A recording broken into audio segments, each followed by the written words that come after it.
Salut à tous, c'est Mr. Fox et vous écoutez actuellement Parlons VF, l'émission sur le doublage français. Braddock, je vous préviens. Attention où vous mettez les pieds. Je mets les pieds où je veux, Little John. Et c'est souvent dans la gueule.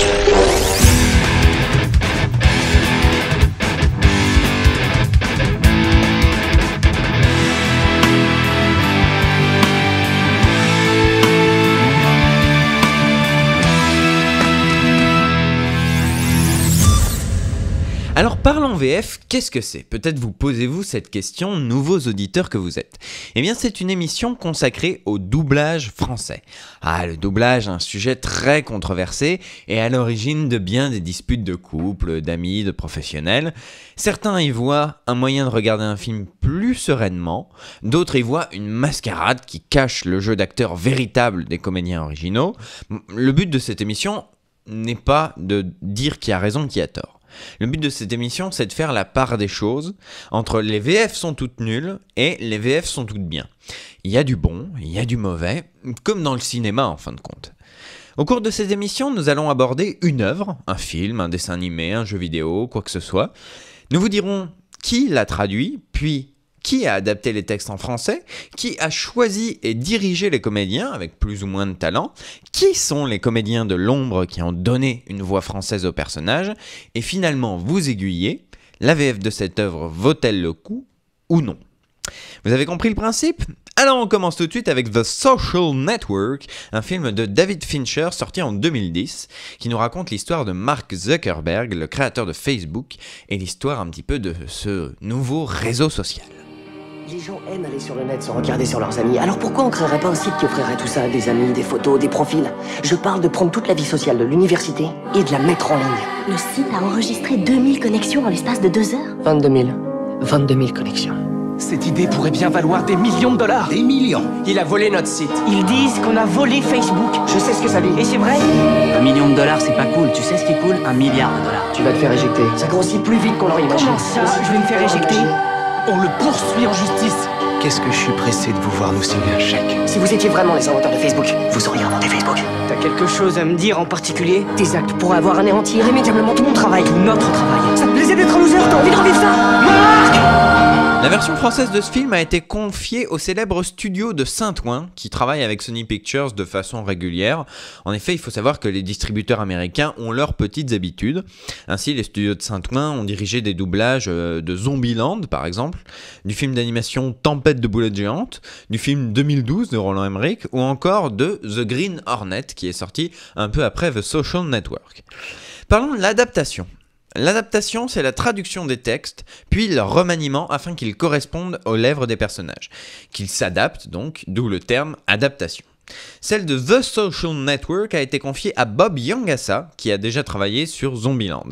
Une adaptation, ma foi, de haute volée. Non seulement les dialogues respectent parfaitement le ton original et le piquant, si j'ose dire, de certaines répliques, mais en plus, et c'est là vraiment que le travail prend toute son ampleur, les dialogues restent clairs. Il faut savoir que les dialogues du film, en version originale, sont souvent très très denses. Surtout pour le personnage principal, interprété par Jesse Eisenberg, qui parle vraiment très vite. Donc pour l'adapter, il fallait à la fois conserver l'idée des dialogues denses, mais à la fois rester compréhensible.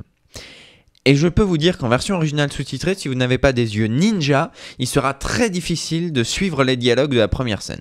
Donc, il fallait à la fois rester dense et être compréhensible. Bob Yangassa réussit les deux avec énormément de talent. Mais j'en reparlerai plus tard. Donc, pour résumer, je dirais juste que c'est excellent à tout point de vue au niveau de l'adaptation. La direction artistique maintenant. Alors le directeur artistique, c'est celui qui va avant tout choisir les acteurs, puis les diriger sur le plateau. Ici, la direction a été confiée à Hervé Ray, qui lui aussi est un habitué du studio. Il a travaillé sur The Green Hornet ou très récemment sur The Dictator. C'est aussi un comédien, entre parenthèses, et il a été la voix de Peter Pan dans le célèbre dessin animé de Walt Disney. Lui aussi a fait du bon travail. Certes, il y a quelques problèmes de synchronisation, notamment sur certains passages. Ce serait mentir que de l'occulter. Mais les comédiens sont convaincants, en dehors de vraiment quelques personnages secondaires, mais bon, c'est rien de bien méchant. Mais sinon, les comédiens sont convaincants, la direction et de bonne facture, pas de problème. Alors, les anglophones ne pourront pas s'empêcher de tiquer sur certaines prononciations très françaises des noms américains. Par exemple, je pense à Mark Zuckerberg ou Eduardo Saverin. Bon, c'est un choix qui se pose tout le temps. Prononcer à l'américaine en prenant le risque d'avoir l'air con, ou prononcer à la française en prenant le risque d'avoir l'air con aussi. Il faut faire un choix de toute façon. Je pense qu'il n'y en a pas un mieux que l'autre. Donc voilà, il a fait le choix de prononcer à la française. On aime ou on n'aime pas. On va s'écouter une petite séquence de dialogue pour voir, ou plutôt pour entendre, la qualité de la direction et de l'adaptation. On partagera 70-30 70 pour moi, 30 pour toi pour avoir apporté les $1000 et pour gérer toute la partie business. T'es directeur financier. Et vous avez dit? J'ai dit allez, on fonce. D'accord. A-t-il ajouté quelque chose? Oui. Et oui, c'était sûrement pour jouer la diversité. Et alors? Vous vous expliquez cette réflexion? Gretchen, excusez-moi de vous interrompre, mais c'est hors de propos. Ça, et si vous voulez bien me laisser terminer ma Que voulez-vous Il insinuer? veut insinuer que j'étais jaloux qu'Eduardo était branché par le Phoenix, que je montais un plan pour le foutre à la porte de la boîte que j'avais même pas encore créé. L'étiez-vous? Gretchen, Jaloux d'Eduardo. ne tapez pas ça, on est hors procédure. Madame, je sais que vous avez fait votre devoir et donc vous savez que l'argent n'est pas le but de ma vie, mais aujourd'hui je pourrais m'acheter la moitié du campus, y compris le Phoenix Club, et j'y installerai ma table de ping-pong. Voilà, un extrait du film The Social Network. Alors parlons des comédiens maintenant. Le personnage principal, Mark Zuckerberg, est interprété par Donald Renew. Comédien chevronné, il a fait du doublage très jeune, en 1994. C'est la voix française de Titeuf, c'est la voix française de Sora dans la série de jeux vidéo Kingdom Hearts, sans oublier Shinji dans la série animée Evangelion. C'est aussi la voix française habituelle de nombreux comédiens américains comme Anton Yelchin, Paul Dano, Kyle Reese et donc Jesse Eisenberg, qu'il a déjà doublé par exemple sur Zombieland, comme quoi tout se recoupe. On va s'écouter quelques extraits de sa voxographie. Ça peut pas être ça. Le jour de l'argent, ça peut pas exister. Sinon je le saurais, moi, s'il y avait un jour de l'argent. Je sais, à moins que papa et maman aient tout fait pour pas que je le sache.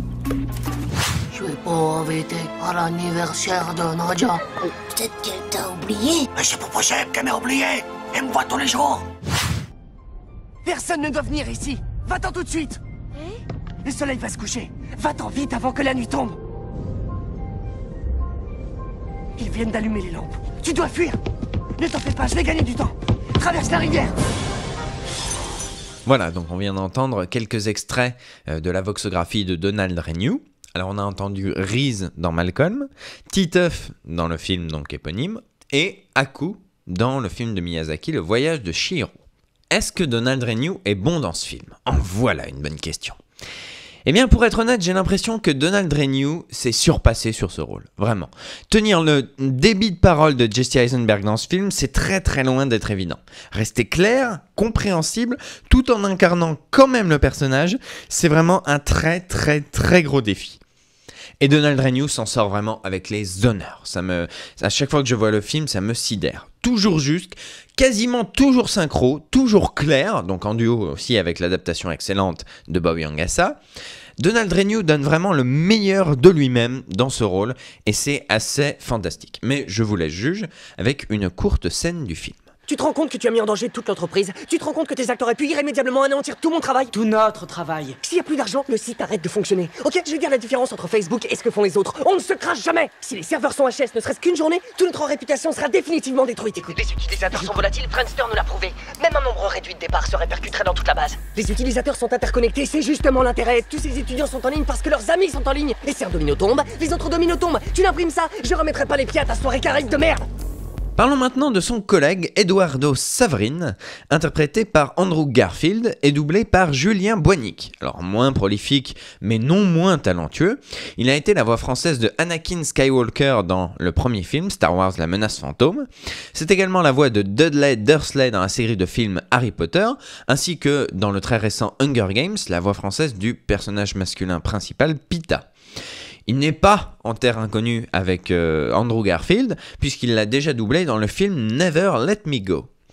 Lui aussi a fait du bon boulot, et c'est le moins qu'on puisse dire. Le personnage en lui-même est beaucoup plus humain que Mark Zuckerberg, Et Julien Boinic arrive à retranscrire cette humanité. Il arrive même à recréer certaines modulations très très particulières du comédien original, Andrew Garfield, afin de lui correspondre vraiment parfaitement jusqu'aux mimiques vocales qui normalement n'appartiennent qu'aux comédiens originaux. Donc du sacré bon boulot, bien joué Julien. Alors, je ne vais pas m'étendre non plus pendant 10 ans sur le reste du casting. On peut citer quand même la prestation d'Alexis Thomasian dans le rôle de Sean Parker, une tête brûlée qui s'intéresse à Facebook, ou encore de Thibaut Belfodil qui double les jumeaux Winklevoss. Donc je vous redirai ce que j'ai dit tout à l'heure, en dehors de quelques légères erreurs de casting et quelques séquences pas super synchro, ils sont tous vraiment très bons. Bien joué, un beau travail d'équipe, un beau travail collectif, bien joué. Comme la plaque l'indique, il s'agit de John Harvard, fondateur de l'université d'Harvard en 1638. On l'appelle aussi la statue aux 3 mensonges. Qui connaît ces 3 mensonges? Monsieur Dowd? Les 3 mensonges. Le premier, c'est... Ah, fais chier. Ôtez ce pantalon. Oui, je sais. Monsieur Savrine? 1. Harvard a été fondé en 1636, pas 1638. 2. Harvard n'a pas été fondé par John Harvard. Et 3. Ce n'est pas John Harvard. Alors qui c'est? C'est en fait un ami du sculpteur Daniel Chester. Tu peux garder ta veste. Alors, c'est l'heure du bilan. The Social Network vaut-il le coup en VF? Oui, ne serait-ce que pour l'adaptation exemplaire et la performance de Donald Renew. Le film conserve ses dialogues percutants et son rythme à la fois calme et effréné. C'est vraiment du très bon travail, comme on aimerait en voir plus souvent. Donc, The Social Network, la VF, pas de problème.